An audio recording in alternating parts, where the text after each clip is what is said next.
علیکم ناظرین، آج ہمارے اسٹوڈیو میں موجود ہیں محمد فہیم صاحب، جو کہ ایک شاعر بھی ہیں اور مزید تعارف یہ خود کروائیں گے اور علاقہ چھچ کی نامی گرامی شخصیت ہے، لیکن ان کو کیا مسائل درپیش ہے وہ بھی آپ کے سامنے یہ خود ہی بیان کریں گے۔ السلام علیکم فہیم صاحب۔ وعلیکم السلام۔ فہیم صاحب بہت شکریہ آپ ہمارے اسٹوڈیو میں تشریف لائے۔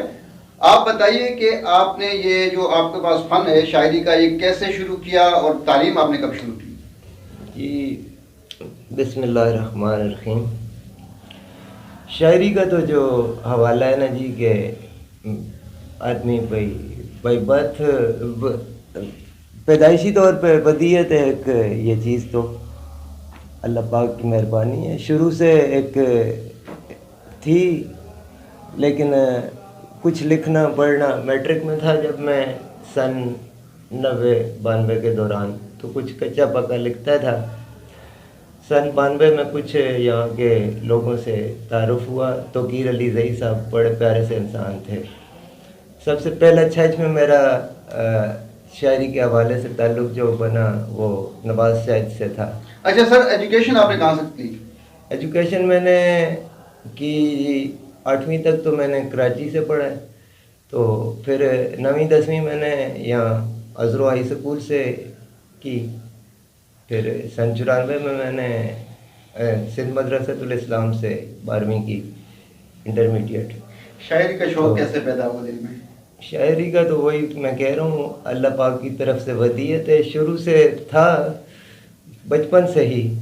جب یہ میں کورس میں نصاب کی کتابوں میں نظمیں وغیرہ پڑھتا تھا، صوفی تبسم کی، دیس ہمارا پاکستان اور اس قسم کی نظمیں، تو ایک روح کو اپیل کرتی تھی میرے دل کو۔ پھر کون سا ایسا شاعر جو آپ کا روحانی استاد ہے؟ روحانی طور پر تو میں جو ہے نا میر محمد تقی میر سے شروع سے ہی آخر تک سمجھتا ہوں، کوئی ایسا اور نہیں ہے جو مجھے استادانہ میری روح کو اور میرے گہرے میرے اندر تک مجھے جو اپیل کرتا ہے وہ میر محمد تقی میر صاحب ہیں۔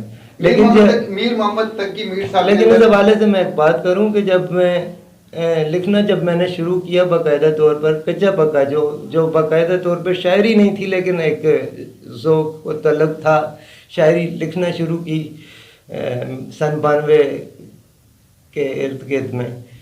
تو جب مجھے 92 میں پتہ چلا کہ شاعری تو ایسے اس کے وزن، علم عروض اور شاعری کا فن کے حوالے سے تو مجھے ایسے لگا کہ یہ تو بہت مشکل ہے میرے لیے لکھنا، تو بہت کوشش کے بعد موزوں کلام لکھنا بہت ایسے لگا کہ یہ کام میں نہیں کر سکتا۔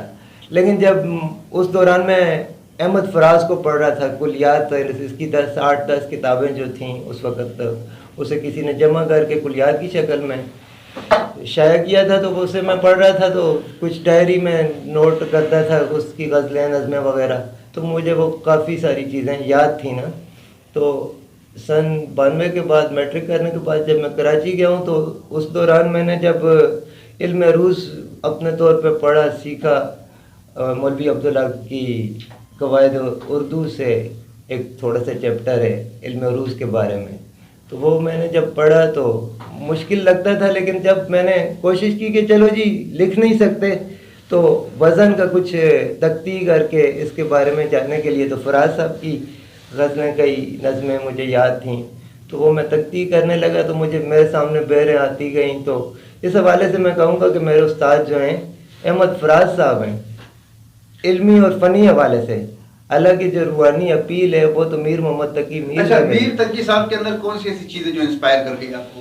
وہ ان کی انسپریشن اس طرح ہے کہ ان کا تعلق جو ہے نا اس کی لہجے کی گلاوٹ، نرمی اور انسانیت کے ساتھ جو اس کا تعلق ہے نا، اس کی عظمت جو ہے، انسان سے محبت اور اس کے دکھ درد تک رسائی کا جو سلسلہ ہے انسان ہونے کے حوالے سے، تو اس نے مجھے بہت اپیل کیا۔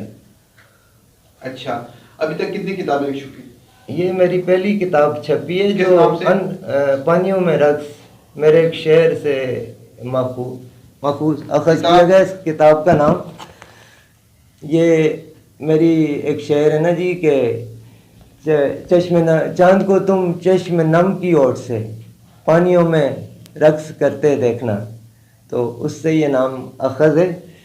تو میں نے جب یہ کتاب جب چھپی ہے تو میں نے اپنی یادداشت کے سارے کچھ دوستوں کا اصرار تھا. مثلاً خاور چودھری صاحب وہ آدمی ہیں جنہوں نے مجھے اس طرف میری توجہ مبذول کرائی کہ جی میں کرونا کی اب چھٹیاں تھیں، وہ چشتیہ میں ہوتے ہیں، تو وہ انہوں نے بڑی عجیب سی بات مجھ سے کی کہ میں 2-3 دن یہاں پر ہوں تو 2-3 دن میں اپنا مسودہ کلام اکٹھا کر کے دو تو اسے میں کتابی شکل میں چھاپ دوں، محفوظ ہو جائے گا، اس طرح کی باتیں.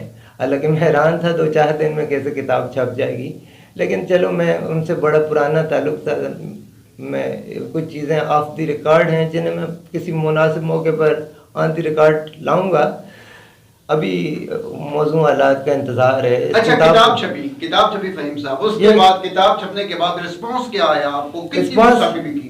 یہ تو میں کچھ نہیں کہہ سکتا. مجھے اس پہ کتاب کی تعداد اشاعت بھی نہیں لکھی گئی ہے اور یہ بھی نہیں کہہ سکتا کہ کتنی. جو میرے پاس جلدیں تھیں تو مجھے اتنا رسپانس کے حوالے سے ایسے محسوس ہوا کہ عام آدمی کو یہ اپیل کیا ہے میرے کلام نے، اور جو میں چاہتا تھا دل کی بات دل تک پہنچے تو اس میں مجھے کامیابی ہوئی ہے.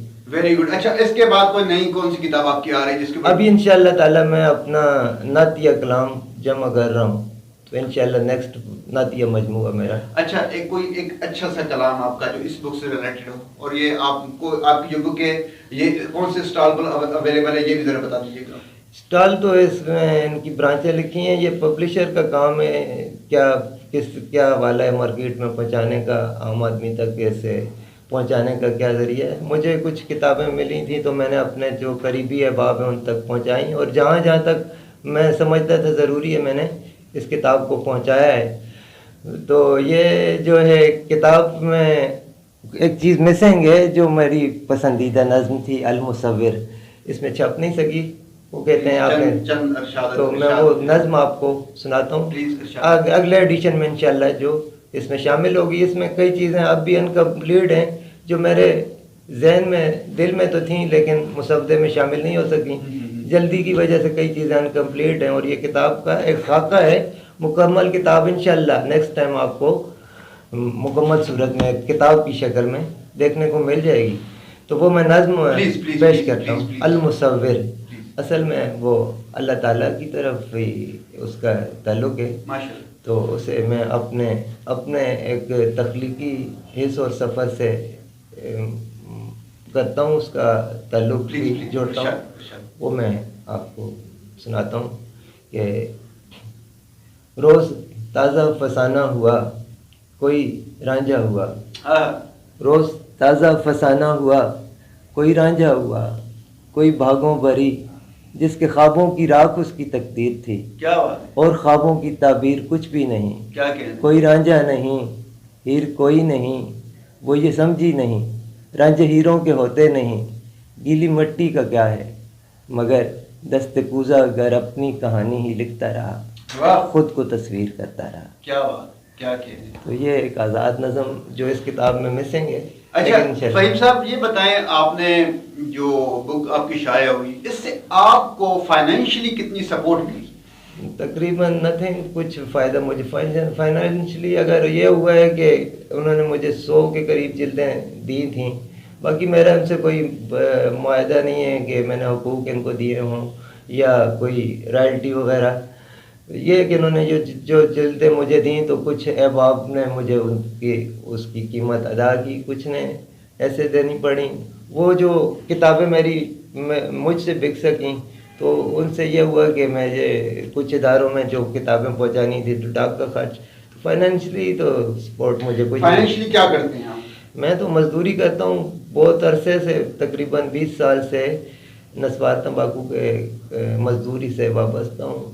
اب تو میں ٹھیک نہیں ہوں، وہ بھی کام نہیں کر سکتا، تو تقریباً بالکل ہی. کیا گورنمنٹ سے کوئی آپ کیا اپیل کریں گے کہ آپ کی کیا ہیلپ کی جائے؟ گورنمنٹ کیا میری ہیلپ کرے گی؟ یہاں پر تو جب ایک میں گھٹیا کام نہیں کہتا، جب ایک صفائی کرنے والا جسے آپ خکروب کہتے ہیں، جب کسی خکروب پیدا ہوتا ہے تو اپنی ایک معیشت کے اس مقام پر پہنچتا ہے کہ اسے اپنے خاندان کے لیے کہ اس کو سپورٹنگ رول ادا کرنا ہے، تو اس کے لیے ہمارے علاقے میں کمیٹی میں معاشرے میں کچھ جگہ ہوتی ہے، لیکن جو دل دماغ کی تہذیب نفس کرتا ہے، آپ کی صفائی کرتا ہے، اس کے لیے تو آپ کے پاس کچھ بھی نہیں ہے. انسان کی تو یہاں ویلیو کوئی نہیں ہے. ہاں پیسے کی ویلیو ہے. اگر کوئی کسی کے پاس بنا بنایا پلیٹ فارم ہو، کچھ مالی اس کے حالات پہلے سے درست ہوں، تو وہ سروائیو کر سکتا ہے معاشرے میں. ورنہ لکھنے پڑھنے کے کام سے کوئی معاشی حالات درست ہوں، یہاں ایسا کوئی ماحول نہیں ہے. اپنی شاعری سے کتنے مطمئن ہیں؟ میں تقریباً آپ کہیں تو میں 100% مطمئن ہوں کہ میں نے جو چاہا بڑی آسانی سے سہولت سے میرے آپ والد نے. اچیو کر چکے ہیں اپنے ٹارگٹ یا آگے جانا ہے آپ نے؟ نہیں، ٹارگٹ تو ایسا ہے نا کہ سب سے بڑا پریشانی وہ کسی کی بات کسی لکھنے والے کی مجھے ہمیشہ میرے دل میں رہی ہے، میری یاداشت کا حصہ بن گئی ہے کہ جو لکھنا پڑھنا یہ تو درویشی کا مسلک ہے نا، لیکن روزی روٹی تو لازمی چیز ہے. زندہ رہے گا لکھنے پڑھنے والا تو کچھ لکھے گا، پڑھے گا، کچھ کام کرے گا.